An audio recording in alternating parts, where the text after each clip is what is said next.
Hello and welcome to Bad Lucky TV. I am Ethan Silva, and in this rough print tutorial we will be using Adobe Illustrator to take your clean vector illustrations from this to this.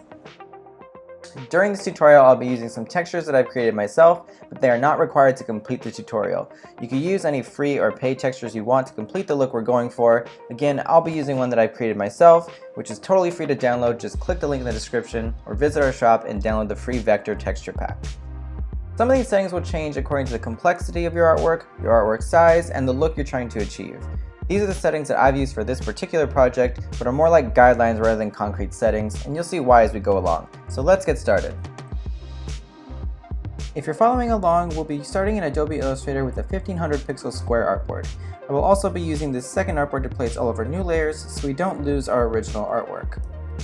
This is a practice called non-destructive editing, which usually applies to raster image editing, but the basic concept still applies here, and it's something I recommend doing going forward.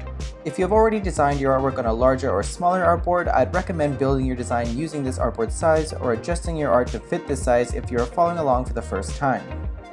First, you're going to select all of your artwork. Next, we'll be treating one ink or color layer at a time as black, and any knockout, background, or additional color layers as white. Once we achieve our effects for each color, we will revert the art back to its intended color palette. So click on Edit, Edit Colors, and Recolor Artwork. Change the color we're working on to black and every other color to white. I prefer to start with the lightest color and work my way up to the darkest color.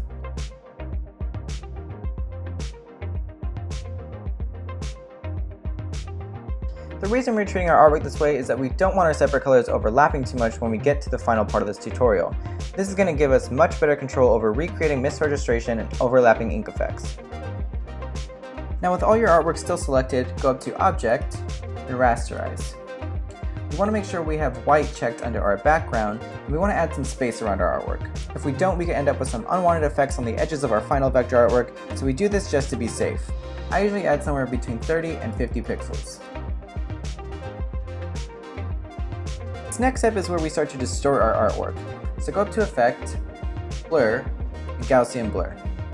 Adjust this setting to achieve something similar to what you see here or to your own liking. We want to get rid of the sharp details but not completely lose the design.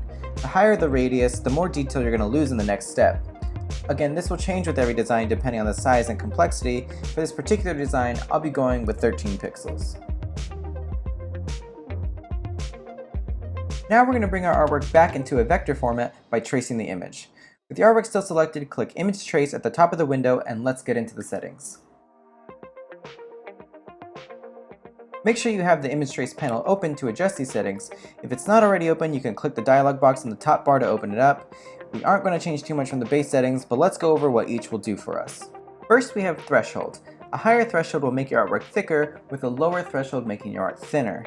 Think of it as expanding and contracting the path of your artwork. For this project, I'm going to settle at 110. Expand the advanced options in your image trace panel to get to the next setting. A higher path percentage will make your lines more accurate, but it'll give you more anchor points, which could potentially slow down your program. I usually find it best to stay within 50 to 75% for larger artwork. For something simpler, you would be able to use a higher percentage if you really needed it, but that rarely happens. For this, we're going to leave it at 50%. Now we move on to corners. Take this one all the way down to 0. This will eliminate any of those sharp edges or corners, keeping everything really smooth. Next we have noise.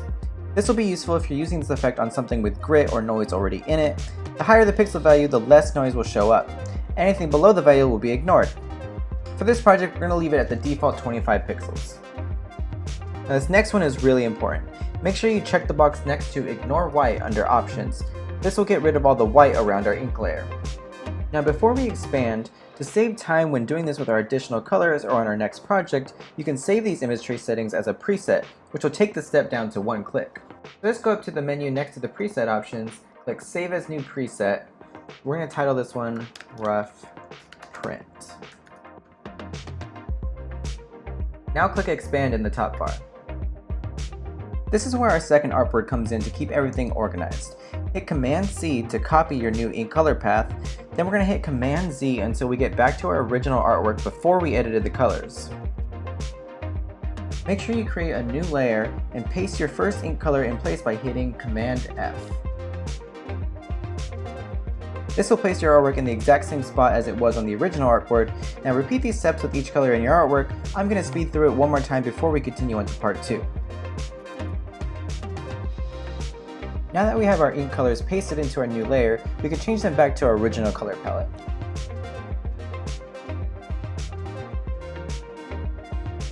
In this part, you'll need a vector or bitmap texture to use. There are plenty of free resources available, along with some really great paid options. Again, I'll be using one that I've created myself, which is free to download from our shop. First, we'll be adding some rough edges to our ink colors. This will help us achieve that bleeding ink look we're going for. Make sure each ink color is a single compound path. They should be already, but sometimes that isn't the case. Just to make sure, select each one at a time and hit Command 8. Now with both layers selected, go to Effect, Distort and Transform, and click Roughen.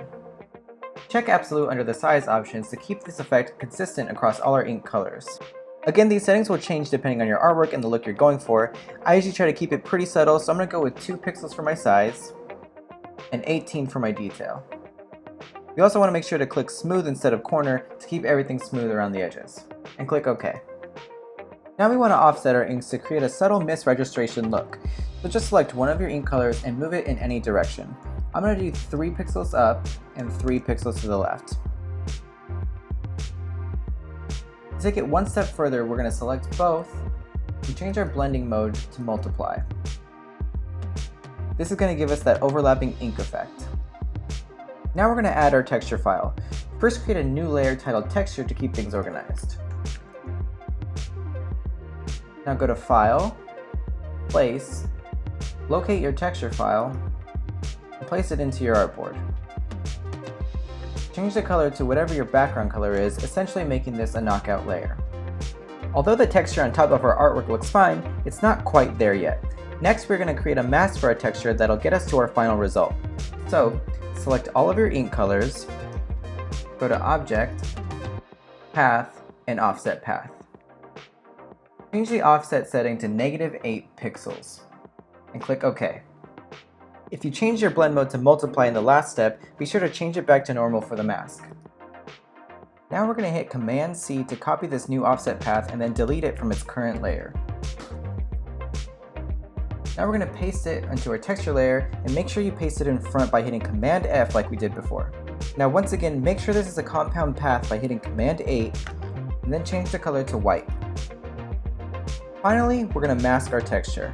Select the offset path and your texture layer, go to your transparency panel and click Make Mask.